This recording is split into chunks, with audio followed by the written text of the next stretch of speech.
un élan patriotique, une ardeur à nul autre pareil, et surtout l'assentiment du peuple. Ces trois points-là nous permettent de dire que le régime malien tiendra aussi longtemps qu'il voudra. Même si la communauté internationale met des pressions, les institutions sous-régionales comme la CEDEAO, qui ne vaut que dalle, n'est-ce pas, n'arrêtent pas de mettre des pressions, contrairement d'ailleurs aux sanctions qui ont été prises et qui ont été, n'est-ce pas, rejetées par aussi bien l'UEMOA que les institutions juridiques de la CEDEAO elle-même.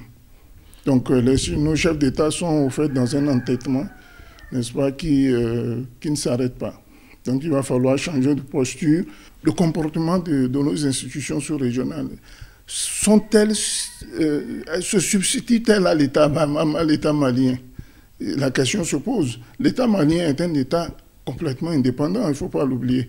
Et la création, par exemple, de la CEDEAO, s'est faite aussi à partir du Mali. Les leçons que moi je voudrais tirer de la posture du pouvoir malien, c'est que ces officiers savent ce qu'ils veulent. Ils savent quelles sont les aspirations du peuple malien. Ils savent pourquoi ils mènent de telles actions. Et avant tout, il faut reconnaître, je vous l'ai souvent dit sur les plateaux de télévision, qu'aucun conseil des ministres, aucune attitude, aucun développement se fait dans l'insécurité.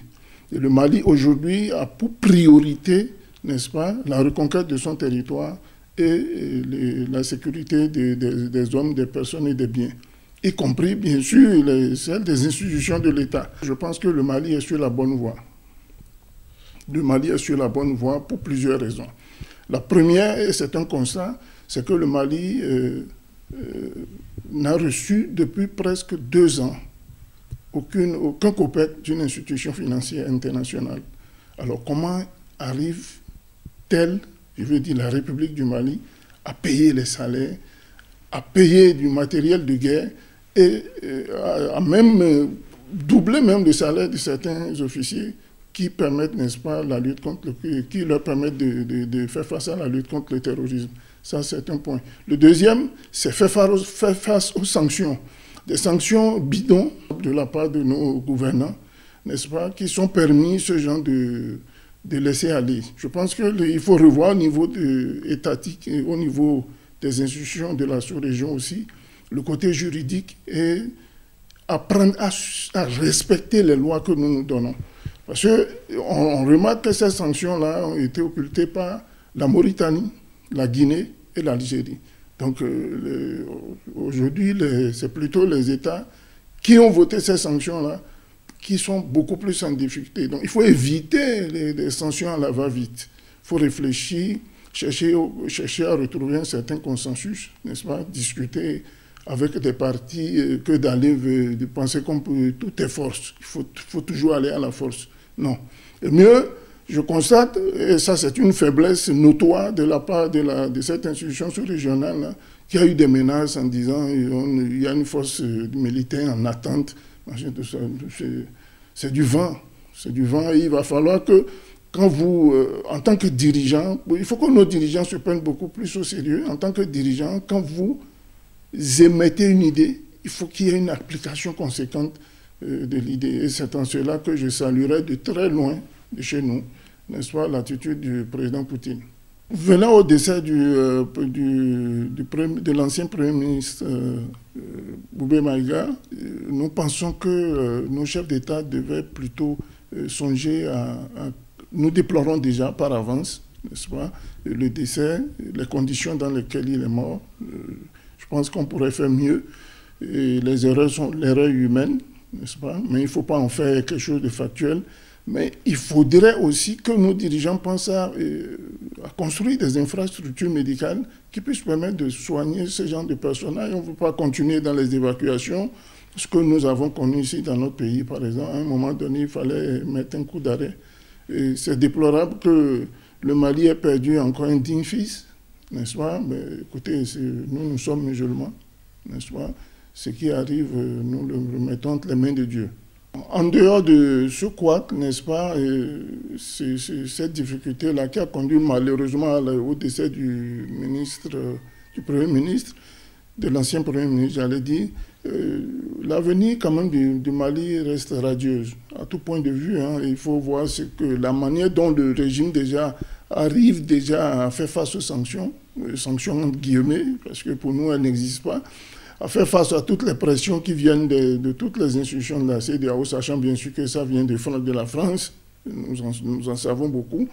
Et en troisième position, n'est-ce pas, le terrain, le côté sécuritaire où le régime met de toutes ses forces pour arriver, n'est-ce pas, à contenir la menace djihadiste.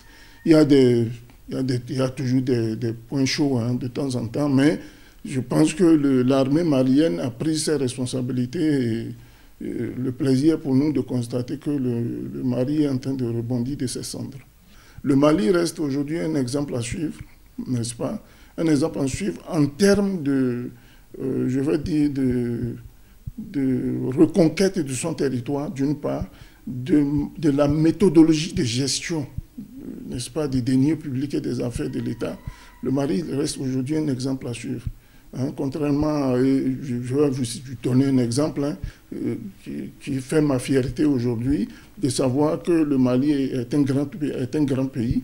Voyez un pays sous sanction, qui n'a reçu rien du tout, qui est bloqué de partout, mais qui arrive à arracher à notre pays, le Bénin par exemple, la première place du coton.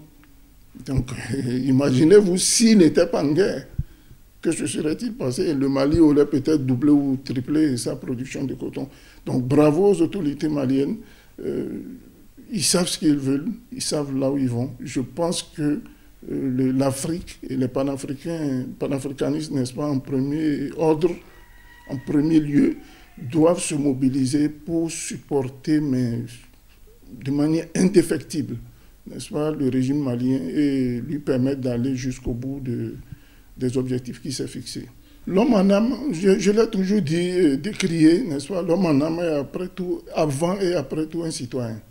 Qu'il soit en âme ou machin. C'est les Blancs qui ont voulu que nos constitutions disent qu'un homme en âme doit rester dans les casernes. Al-Fatah al-Sisi de l'Égypte, c'est un maréchal.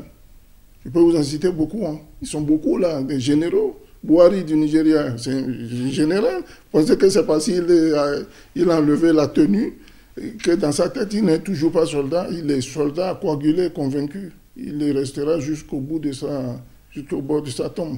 Donc c'est un faux problème, c'est un faux débat, n'est-ce pas, qui est animé par les chancelleries occidentales et qui nous amène, nous autres, qui versons dans une démocratie bananière, à faire croire que le militaire n'a pas droit à la gestion politique. Le ministre de l'Intérieur de la Côte d'Ivoire, c'est un général, le général Vagondo, c'est un général. Et il y a beaucoup d'autres comme ça que je peux vous citer, qui sont dans la politique, qui ne font pas la politique en tant que ministre de l'Intérieur. Donc réfléchissons un peu. C'est un leurre, c'est une manière de nous faire voir des choses, mais qui ne sont pas. Le président Assimi Goïta est un citoyen à part entière de la République du Mali. Et à ce titre-là, il a le droit de faire la politique au même titre qu'un civil. C'est ceux qui vont nous vendre la démocratie, là, quand bien même la démocratie n'est pas à leur porte, qui nous apportent ce genre d'idées. Le général de Gaulle, en France, combien de temps est-il resté au pouvoir? Il était quoi, un civil? Qu'on arrête de nous endormir. Le Mali est sur la bonne voie. Le président Assimi Goïta et tous ses frères colonels, et toute la junte, le CNT, la population, la société civile, tout le monde s'est mis. Et pour preuve, sa dernière sortie d'ailleurs pour aller fêter l'exploit du coton nous prouve, n'est-ce pas, que le peuple malien avec ses dirigeants. Et c'est ce que demande le peuple d'autre, que d'avoir des dirigeants qui répondent à leurs aspirations.